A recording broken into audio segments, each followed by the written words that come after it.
Fasa. Hero dari golongan mage yang satu ini memiliki penampilan yang sangat unik. Rambut yang dimilikinya mempunyai dua warna dan dia selalu membawa burung gagak bersamanya. Fasa merupakan salah satu keturunan ras tertua yang ada di Land of Dawn. Dia merupakan keturunan dari ras manusia gagak Asaktifores. Ras ini dipimpin oleh Crow King Osana, di mana mereka memiliki sihir yang sangat disegani bernama Art of Sky. Sihir ini membuat penggunanya dapat mengendalikan gagak-gagak mereka untuk terbang tinggi, melintasi langit, dan memiliki kemampuan untuk menerjang dari jarak yang luar biasa jauh. Putri Fasa lahir dengan tipe darah yang unik dan tidak diketahui. Menurut legenda, orang yang memiliki darah tersebut mempunyai potensi luar biasa jika diaktifkan. Namun, sayangnya tidak ada yang tahu bagaimanakah cara membangkitkan kekuatan darahnya tersebut. Sampai akhirnya, darah Fasa yang begitu spesial mulai menyusahkan. Beberapa orang yang serakah mulai mencoba mengambil darah tersebut untuk kepentingannya diri sendiri. Suatu hari, Alice menyerang Asaktifores, dan hari tersebut adalah hari di mana Fasa akan menikah karena umurnya sudah menginjak 23 tahun. Pernikahan tersebut dilakukan untuk membangkitkan kekuatan terpendamnya yang dimilikinya. Alice yang waktu itu menyerang dan memburu banyak gagak, membuat banyak kerusakan sampai sang Raja Gagak Osana pun ikut terbunuh. Fasa yang melihat hal tersebut marah dan berubah karena kekuatannya mulai bangkit. Matanya mulai terlihat gelap dan satu sisi rambutnya mulai berubah menjadi putih. Ia berteriak kencang ke langit dan meluncurkan serangan magic yang deras untuk mengusir Alice. Sang kekasihnya Fasa yang sudah mencintainya sampai mati, tidak ingin kekasihnya menderita karena kegelapan sendirian. Ia memutuskan untuk menemani Fasa kemanapun ia pergi dan memanfaatkan sihir miliknya untuk terhubung secara permanen ke kekasihnya tersebut. Fasa sangat berharap kekuatannya tidak pernah bangkit. Namun, si penyihir jahat Alice telah merusak segalanya, dan Fasa masuk ke Land of Dawn dengan tujuan untuk membalas dendam.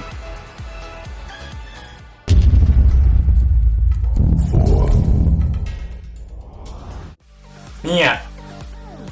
Mia adalah seorang elf yang lahir di sebuah kuil bulan. Dia dibesarkan dan mengemban ilmu di kuil tersebut. Dengan tekadnya yang sangat kuat, Mia berlatih sekuat tenaga agar dapat menjadi persembahan yang layak bagi Dewa Bulan. Hari demi hari dilalui Mia dengan berlatih terus-menerus hingga pada akhirnya ia menjadi pemanah hebat dari kuil bulan. Suatu hari terjadilah peperangan yang luar biasa hebat antara bangsa Orcs dan bangsa manusia. Peperangan tersebut sangatlah cepat meluas hingga akhirnya mendekati wilayah bangsa Elf. Kaum Elf pun tidak bisa tinggal diam. Mereka mengirim pasukan yang dipimpin oleh Mia untuk mengusir para pendatang yang tidak diundang tersebut. Kaum Elf mengerahkan semua usaha terbaik mereka untuk mengusir Orc dan manusia. Tapi dengan jumlah pasukan musuh yang sangat banyak dan tidak terhitung, kaum Elf terpaksa harus mundur hingga kuil bulan. Mia yang saat itu sudah terpojok oleh lawan-lawan mereka, akhirnya berdoa dan meminta pertolongan kepada Dewa Bulan. Ketika pasukan manusia dan Orc ingin menghancurkan kuil tersebut, tiba-tiba keajaiban muncul. Dewa Bulan ternyata menjawab doa dari Mia. Dia memberi kekuatan hebat kepada busur dan panah milik Mia. Mia pun dengan percaya diri mengambil busur dan panah miliknya, lalu membidik ke arah pasukan musuh dan melepaskan anak panah yang terbang kencang dengan kekuatan luar biasa.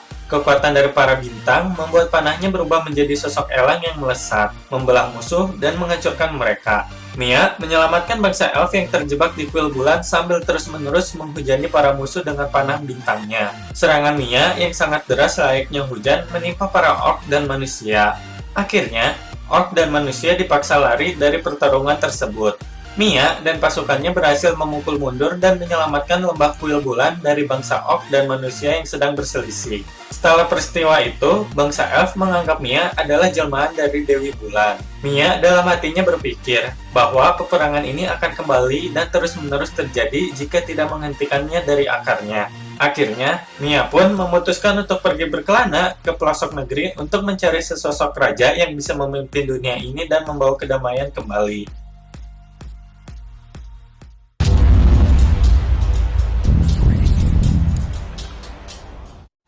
Estes.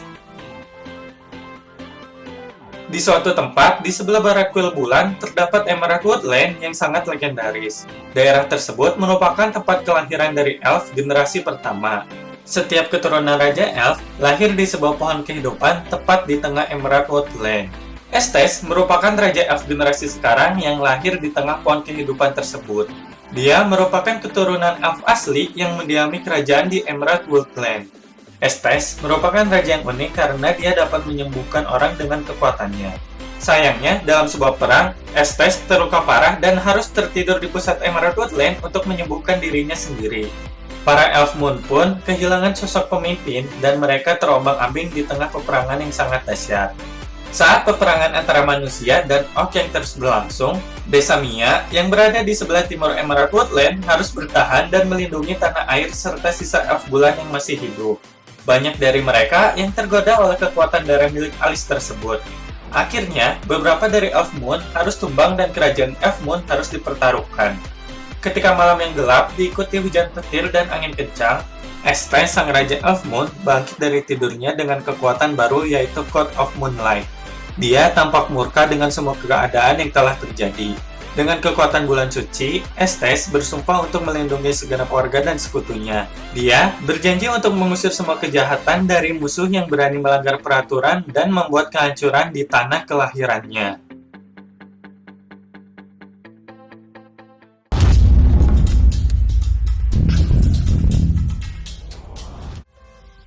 Moskov. Kehebatan dan ketenaran Moskov memang sudah sangat terkenal sejak dia masih muda. Bahkan, Moskov sudah menjadi ahli perang di usia yang masih belia. Moskov mewarisi kekuatan bertempur dengan tombaknya yang merupakan ajaran turun-temurun dari keluarganya. Sejak masih muda, Moskov sudah dinobatkan sebagai ahli waris pemimpin dari kaum Wisline.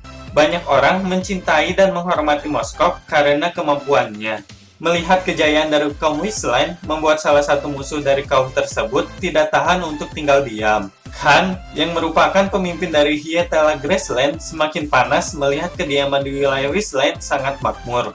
Dia membuat rencana jahat untuk menyerang kaum Wisline. Suatu hari, ketika anak-anak muda kaum Wisline sedang berburu, Khan menyerang dan membantai semua kaum Wisline. Seluruh daratan tempat kelahiran Moskov porak-poranda dikarenakan perang tersebut. Hampir semua keluarga dan temannya Moskov harus menjadi korban dari peperangan tersebut. Beruntungnya, Moskov bisa selamat dari kejadian ini karena dia sedang tidak ada di desanya. Kejadian ini membuat Moskov sangat sedih karena desa di mana ia lahir hancur lebur, tidak ada yang tersisa. Keadaan pun semakin memburuk. Khan mengirimkan sekelompok pasukan untuk memburu Moskov yang masih selamat. Mereka mencari Moskov hingga ke hutan tempat dia berburu. Panikan pun langsung menyerubungi Moskov dan kelompoknya yang masih selamat di dalam hutan. Banyak dari mereka melarikan diri dan bahkan menyerahkan diri kepada Khan Thronewolf. Keadaan Moskov pun semakin terdesak. Di tengah-tengah keadaan genting tersebut, Moskov melakukan keputusan yang sangat gila. Dia dengan penuh amarahnya membunuh semua kawan dari kaumnya sendiri dengan tombaknya. Keadaan buruk ini membuat Moskov terus dihantui perasaan balas dendam yang tidak kunjung hilang. Dia berusaha untuk membunuh Khan, tapi apa daya, ternyata Khan sangatlah kuat. Untuk mengumpulkan kekuatan, Moskov pun akhirnya memilih bergabung ke dalam Abyss of Shadow dan setia melayani Ratu Doom. Sejak saat itu, dia mendapatkan julukan The Spear of Quintessence.